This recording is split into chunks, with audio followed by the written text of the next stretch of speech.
السلام علیکم گائز.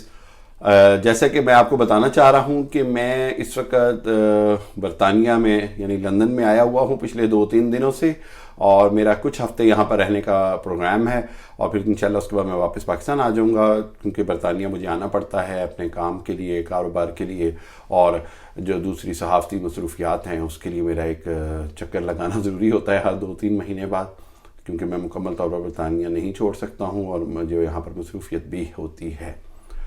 لیکن اس کے ساتھ ساتھ پاکستان کے حالات سے بھی باخبر ہوں، اور جو کچھ ہو رہا ہے وہاں پر اس کے حوالے سے میں اپنی ویڈیوز بھی بناتا رہوں گا، اور انشاءاللہ آپ کے ساتھ مختلف پروگراموں میں بھی شریک ہوتا رہوں گا، آرٹیکل بھی لکھتا رہوں گا اور کالمز بھی لکھتا رہوں گا. اس کے ساتھ ساتھ میں یہ ریکویسٹ کرنا چاہوں گا کہ آپ جب بھی میری ویڈیو دیکھیں تو اس کو لائک کریں، سبسکرائب کریں. آج کی جو ویڈیو ہے وہ پچھلے 2 دن سے جو کچھ ہماری قومی اسمبلی میں ہوا ہے اور ہو رہا ہے ان بدقسمت مناظر کے اوپر میں بولنا چاہ رہا ہوں اور کچھ بات کرنا چاہ رہا ہوں. حیران ہوں میں کہ دنیا کے بہت سارے ممالک جو ہیں وہاں پر پارلیمنٹیرینز جو ہیں وہ انتہائی مہذب انداز گفتگو اختیار کرتے ہیں، انتہائی مہذب سمجھے جاتے ہیں، اور پارلیمنٹیرینز کا جو رویہ ہوتا ہے وہ معاشرے کا عکاس ہوتا ہے، یعنی کہ پارلیمنٹیرینز اس معاشرے کی نمائندگی کر رہے ہوتے ہیں. یہاں کیا ہو رہا ہے؟ بدقسمتی ہے کہ جو کچھ وہاں پر ہوا، میں نام کسی کا بھی نہیں لینا چاہوں گا تاکہ یہ کہ میں یہ سمجھتا ہوں کہ حکومتی عہدیداران ہوں اور حکومتی ممبران اسمبلی ہوں یا اپوزیشن سے ہوں، خواتین ہوں یا مرد ہوں. اپوزیشن لیڈر کی تقریر تھی، ٹھیک ہے، ہمیں پتہ ہے کہ بجٹ کی تقریر میں جس طرح شور و غوغا کیا گیا، شور و مچایا گیا، اور جس طرح جو کچھ کیا گیا وہ اپوزیشن کی طرف سے ناقابل قبول تھا، اور اسی کا جواب حکومت کی طرف سے آیا جب اپوزیشن لیڈر کی تقریر ہوئی. لیکن خدا را یہ سب کچھ تو غیر مہذب اور جہالت کی علامت قوموں میں ہوتا ہے.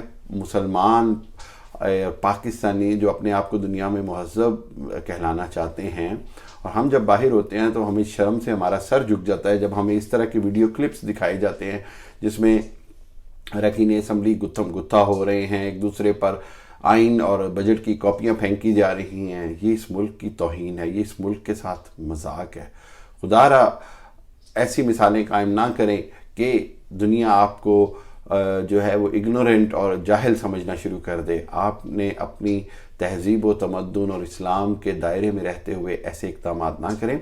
عوام پہلے ہی جمہوریت سے بڑے مایوس ہیں، عوام پہلے ہی جمہوری سسٹم سے بڑے مایوس ہیں، عوام پہلے ہی یہ بات جانتے ہیں کہ جمہوریت نے ان کو کچھ نہیں دیا ہے.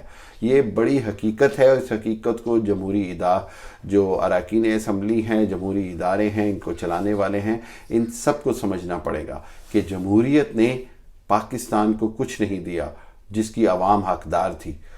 بجائے اس کے کہ عوام کو مزید کچھ دیا جاتا، عوام کو اگر اس طرح کی صورتحال کا سامنا ہوگا تو عوام کا جمہوریت سے اعتماد مزید ہٹتا جائے گا، اور عوام مزید جمہوریت سے متنفر ہو جائیں گے. اور پھر ہم کہیں گے کہ جی تیسری قوت آ گئی، تیسری قوت نے قبضہ کر لیا، تو اس کے ذمہ دار اور کوئی نہیں ہوں گے بلکہ خود یہ جمہوریت کے دعوے دار اراکین اسمبلی ہوں گے، اراکین پارلیمنٹ ہوں گے. خدا را جمہوریت کو ڈی ریل ہونے سے بچانے کے لیے اپنے آپ کو مہذب بنائیں، اپنا احتساب کریں، اور سب سے بڑھ کر یہ کہ اسپیکر قومی اسمبلی کو چاہیے جس طرح انہوں نے آج 7 اراکین اسمبلی کو بین کیا ہے، ان کے خلاف سخت سے سخت ایکشن لیں، ان کی سزائیں دی جائیں. اور یہ جو دوسرے ملکوں میں اور ہوتا ہے، کچھ دوسرے ممالک کی مثالیں دے رہے ہیں کہ جی ان کے پارلیمنٹس میں بھی لڑائیاں ہوئیں اور یہ ہوا وہ ہوا، تو اس میں سے کسی کو بھی کوئی دنیا میں اپریشیٹ نہیں کیا گیا، کسی کو بھی اپریشیٹ نہیں کیا گیا. تو خدا را گندی اور بری مثالوں کو دے کر اپنے آپ کو جسٹیفائی نہ کریں. نہ ہی پنجاب کا کلچر گالی دینا ہے، نہ ہی پنجابی کا کلچر گالی دینا ہے، اور یہ پنجاب کے کلچر اور پنجابی کی توہین ہے. میں بھی پنجابی ہوں، میں سمجھتا ہوں کہ نہ تو گالی دینے کی اجازت دی جا سکتی ہے ایسے مہذب پلیٹ فارم پہ، نہ ہی کسی صورت اس کو جسٹیفائی کیا جا سکتا ہے. گالی اگر دی ہے تو اس کی معافی مانگنی بنتی ہے، میں ہوں کوئی بھی ہو، ہر صورت اس کی معافی مانگنی بنتی ہے، اس کی کوئی جسٹیفیکیشن نہیں ہے. میں پھر ایک بار نام لیے بغیر تمام اراکین اسمبلی کی اس اقدام کی مذمت کرتا ہوں. اسپیکر قومی اسمبلی سے پرزور اپیل کرتا ہوں کہ وہ ایک ایکشن لیں اور اراکین اسمبلی کو تادیبی کارروائی کے ساتھ ساتھ سزا بھی سنائی جائے تاکہ آئندہ کے لیے مثال بنے. اور تیسری اور آخری بات یہ کہ جمہوریت کو بچانے کے لیے جمہوری اداروں کا مضبوط ہونا ضروری ہے، اور جمہوری اداروں کا مضبوط ہونے کے ساتھ ساتھ جمہوریت کا نام لینے والے اراکین اسمبلی کا تعلیم یافتہ بیہیویئر اور تعلیم یافتہ ہونا بہت ضروری ہوتا جا رہا ہے۔ آپ اپنے ملک کی تبھی خدمت کر سکیں گے جب آپ ملک کے اداروں میں اعتماد اور پرامن ماحول رکھیں گے۔ آپ ایسے غلاظت میں نہ جائیں کہ آپ ایک دوسرے کے گلے پکڑیں اور عوام آپ کا گلا پکڑے۔ جی ہاں، عوام اب جمہوریت سے اتنے تنگ آ گئے ہیں کہ عوام اب آپ کا گلا پکڑنے کو آ گئے ہیں۔ تو اس سے وقت آنے سے پہلے خدا را آپ اس وقت سے ڈریں کہ ہم جب کہتے ہیں یا کوئی اور کہتا ہے کہ جی تیسری قوت سے ڈرایا جا رہا ہے تو یہ حقیقت نہ بن جائے۔ آپ تیسری قوت سے اس لیے ڈریں کہ آپ کی غلطیوں سے وہ آئے گی، آپ تیسری قوت کو لانے والے کردار نہ بنیں۔ پاکستان جمہوری ملک ہے، یہاں جمہوریت رہنی چاہیے، جمہوریت چلنی چاہیے، جمہوریت پنپنی چاہیے۔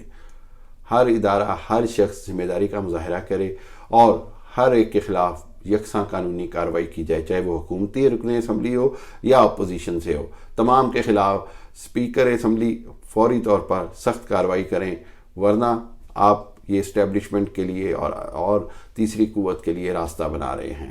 اپنا خیال رکھیے گا اور میرے چینل کو سبسکرائب کریں۔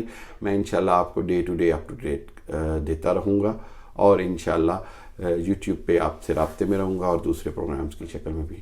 اپنا خیال رکھیے گا۔ اللہ حافظ۔